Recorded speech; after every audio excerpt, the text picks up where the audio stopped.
Hello students, आज हम लोग पढ़ने जा रहे हैं कि बहुत सारी एक्टिविटीज़ को हम लोग करते हैं और हर एक्टिविटीज़ करने के लिए हमें क्या चाहिए? एनर्जी चाहिए। तो फिर ये एनर्जी मिलती कहाँ से है? कहाँ से एनर्जी हमें मिलती है? तो ये एनर्जी हमें ग्लूकोज को ब्रेक डाउन करने से मिलती है।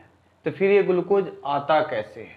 एक्चुअली जब हम लोग भोजन लेते हैं तो हम लोग ये समझते हैं कि हमें एनर्जी मिल जाती है, लेकिन भोजन लेने से, फूड लेने से हमें एनर्जी मिलती नहीं है।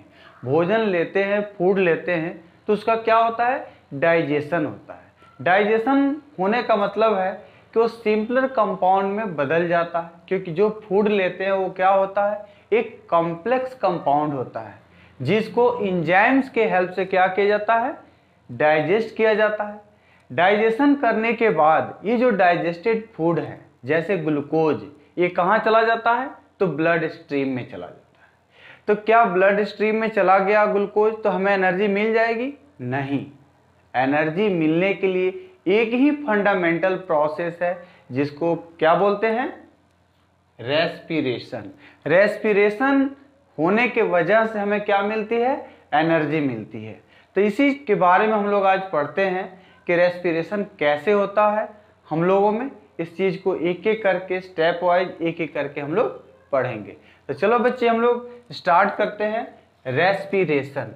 तो ये रेस्पिरेशन बच्चे, इसको हम लोग 2 स्टेप्स में डिवाइड कर सकते हैं। External respiration, internal respiration. External respiration को ब्रीदिंग बोलते हैं। एक्सटर्नल रेस्पिरेशन को ब्रीदिंग बोलते हैं और इंटरनल रेस्पिरेशन को हम लोग सेलुलर रेस्पिरेशन बोलते हैं। तो सबसे पहले बच्चे हम लोग शुरू करते हैं एक्सटर्नल रेस्पिरेशन। तो एक्सटर्नल रेस्पिरेशन का दूसरा नाम क्या है? ब्रीदिंग। ब्रीदिंग का मतलब हुआ सांस लेना और सांस छोड़ना, यानी इनहेलेशन, अंदर को सांस लेना, और एक्सहेलेशन, इनहेलेशन, एक्सहेलेशन। यानी ब्रीदिंग इन, जब हम लोग एयर लंग्स में लेते हैं तो इसको बोलेंगे ब्रीदिंग इन। जब हम लोग सांस को छोड़ेंगे तो लंग से एयर बाहर निकलती है, इसको क्या बोलते हैं? Breathing out. तो यहां तो हो गया एक्सटर्नल रेस्पिरेशन। नहीं, अब एक्सटर्नल रेस्पिरेशन कैसे होता है? क्या डायरेक्ट एयर बाहर से लंग्स में चला जाता है कि कुछ रूट को फॉलो करता है? तो इसको हम लोग समझते हैं कि कैसे एयर हमारे लंग्स में जाता है। तो सबसे पहले बच्चे, जब हम लोग सांस लेते हैं, जब हम लोग एयर लेते हैं, ब्रीद इन करते हैं, तो एयर हमारी नोज जो है इसमें 2 होल्स हैं जिसको हम लोग बोलते हैं नॉस्ट्रिल्स। इसी नॉस्ट्रिल्स के द्वारा एयर अंदर को जाती है। तो देखो बच्चे, यहाँ पे नॉस्ट्रिल होता है, नॉस्ट्रिल से एयर आगे जाएगा और आगे कहाँ जाएगा बच्चे? तो ये जो कैविटी दिख रही है ना, खाली जगह, इसको हम लोग बोलते हैं नेजल कैविटी। क्या बोलते हैं? Nasal cavity. तो नॉस्ट्रिल से एयर कहाँ जाती है? नेजल कैविटी में जाती है। अच्छा, एक चीज और ध्यान दो बच्चे, जो हम लोग का नॉस्ट्रिल है उसमें हेयर्स पाए जाते हैं।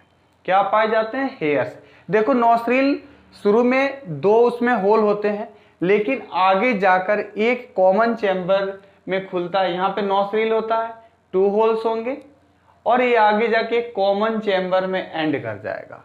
तो कॉमन चैम्बर जो ये बड़ा चैम्बर है, इसको हम लोग क्या बोलते हैं? नेजल कैविटी बोलते हैं। और ये जो नॉस्ट्रिल होता है जिससे एयर अंदर को इंटर करती है, तो नॉस्ट्रिल्स में हेयर्स पाए जाते हैं। ये हेयर्स का काम क्या है? तो हेयर्स का काम है कि जो भी हम लोग एयर लेते हैं उसके साथ डस्ट आ सकते हैं, फाइबर्स आ सकते हैं, इंसेक्ट भी आ सकते हैं छोटे छोटे, लेकिन ये हेयर्स क्या करता है? तो एयर को फिल्टर करता है ताकि डस्ट, ये छोटे छोटे इंसेक्ट, फाइबर्स अंदर न जा सके। एक तरह से देखा जाए तो नॉस्ट्रिल के अंदर जो हेयर्स हैं क्या करते हैं? हमें प्रोटेक्ट करते हैं, एयर को फिल्टर करते हैं। उसके बाद जो एयर है कहाँ जाती है, पहुंचती है? तो नेजल कैविटी में। फिर ये नेजल कैविटी का काम क्या है? तो जो हम लोग एयर लेते हैं ना, तो नेजल कैविटी में पहुंचते ही नेजल कैविटी क्या करता है? उस एयर को कंडीशनिंग बनाता है। अब एक कंडीशनिंग क्या होता है बच्चे, इसको मैं समझा रहा हूं। देखो, हम लोग जो सांस लेते हैं, अगर मान लेते हैं कि सर्दी के दिनों में सांस ले रहे हैं, तो सर्दी के दिनों में एयर का टेम्परेचर बहुत ही कम रहता है, एटमॉस्फेयर का टेम्परेचर क्या होता है, बहुत ही कम होता है। तो उस कंडीशन में बहुत ठंडी हवा अगर अंदर को जाएगी, लंग्स में जाएगी, तो उससे भी हमें प्रॉब्लम हो सकता है। इसलिए उस कंडीशन में ये नेजल कैविटी क्या करता है, जो कोल्ड एयर है उसको थोड़ा गर्म करता है, वार्म करता है। उसी तरह से गर्मी के दिन में अगर सांस लेंगे तो गर्मी के दिनों की एयर जो होती है हॉट होती है और ड्राई होती है, और ये हॉट और ड्राई एयर अगर हमारी लंग्स में पहुंचेगी तो लंग्स क्या हो सकता है, खराब हो सकता है, क्या हो सकता है, ड्राई हो सकता है, उसके सेल्स क्या हो सकते हैं, डाई कर सकते हैं लंग्स के अंदर के सेल्स। तो फिर ये नेजल कैविटी यहां पर क्या कर रहा है, हॉट और ड्राई एयर को क्या कर रहा है, कूल कर रहा है और मॉइस्ट बना रहा है। यानी एक तरह से देखो तो जो भी हम लोग सांस लेते हैं, एयर लेते हैं, उस एयर को ये नेजल कैविटी क्या करता है, तो कंडीशनिंग बनाता है। उसके बाद जो है एयर कहां बढ़ती है, आगे की तरफ। तो आगे की तरफ ये देख रहे हो बच्चे, फेरिंग्स है, क्या है, फेरिंग्स।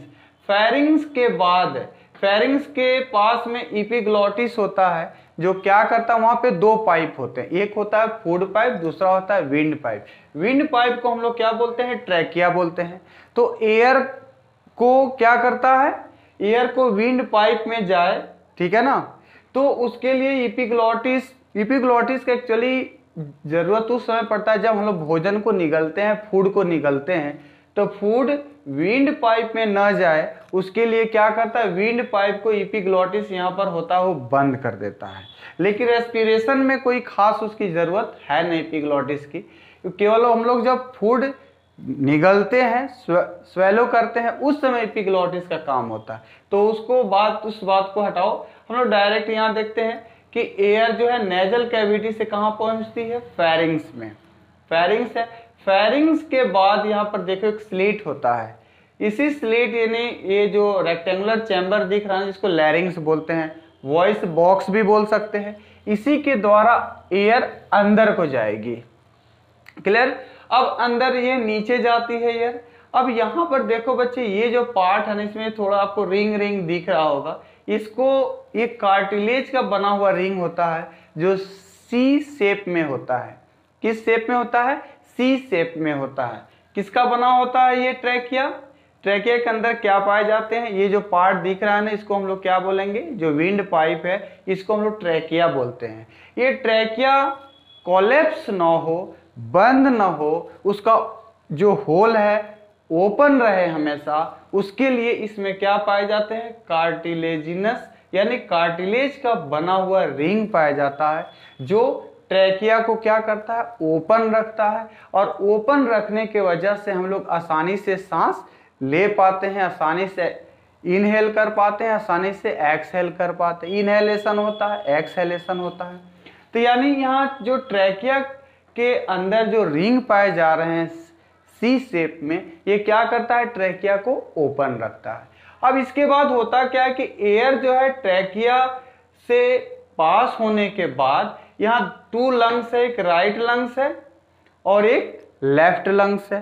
ये जो हम लोग लेफ्ट, जो राइट साइड में वो लेफ्ट लंग्स होता है और जो लेफ्ट साइड में वो राइट लंग्स है, ठीक है ना। अब देखो बच्चे ध्यान से, अब ये ट्रैकिया जो है दो पार्ट में डिवाइड हो गया, यानी एक कॉमन पाइप से टू ट्यूब बन गई।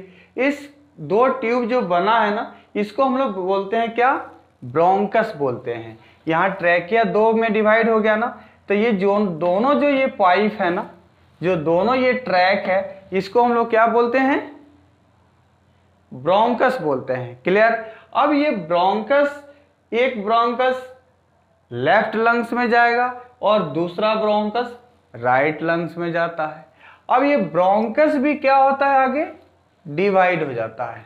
ब्रोंकस भी क्या हो जाता है, आगे डिवाइड हो जाएगा, जिसको क्या बोलते हैं, ब्रोंक्यूल्स बोलते हैं। यानी ब्रोंकस किस में डिवाइड हो गया, ब्रोंक्यूल्स में डिवाइड हो गया। यानी यहां से देखो बच्चे, ट्रैकिया डिवाइड हो गया ब्रोंकस में, दो ब्रोंकस है। ब्रोंकस बहुत सारे किस में डिवाइड हो जाता है, ब्रोंक्यूल्स में डिवाइड हो जाता है। और ब्रोंक्यूल्स जो है लास्ट में एंड कर जाता है, टर्मिनेट कर जाता है बलून लाइक स्ट्रक्चर में। उस बलून लाइक स्ट्रक्चर को क्या बोलते हैं? अल्वियोली बोलते हैं। जो भी हम लोग एयर लेते हैं वो लास्टली कहाँ पहुंचता है?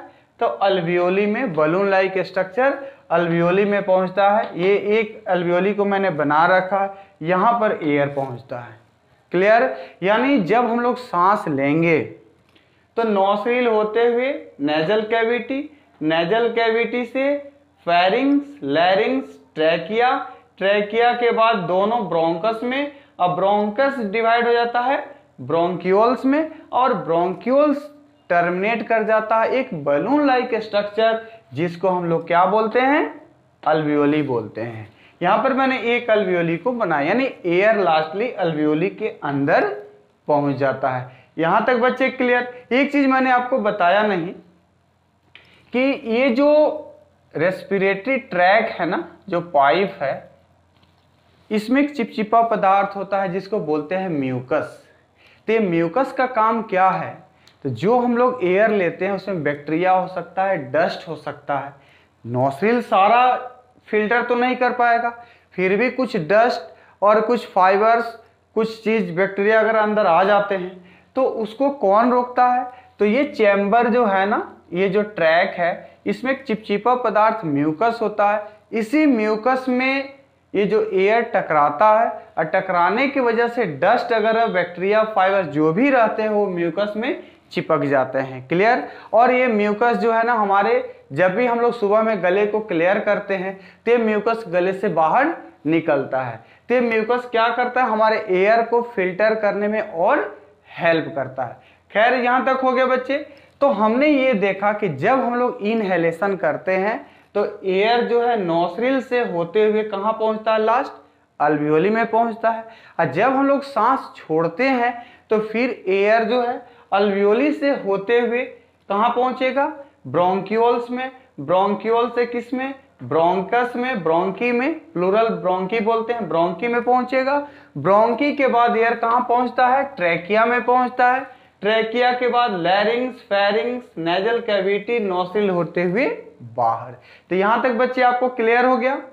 अगर ये वीडियो आपको अच्छी लगी, आपके कॉन्सेप्ट को बिल्ड किया, आप कुछ सीखे इसे, तो हमें सपोर्ट करें, हमारे वीडियो को लाइक करें, चैनल को सब्सक्राइब करें और अपने दोस्तों में शेयर करें। Thank you.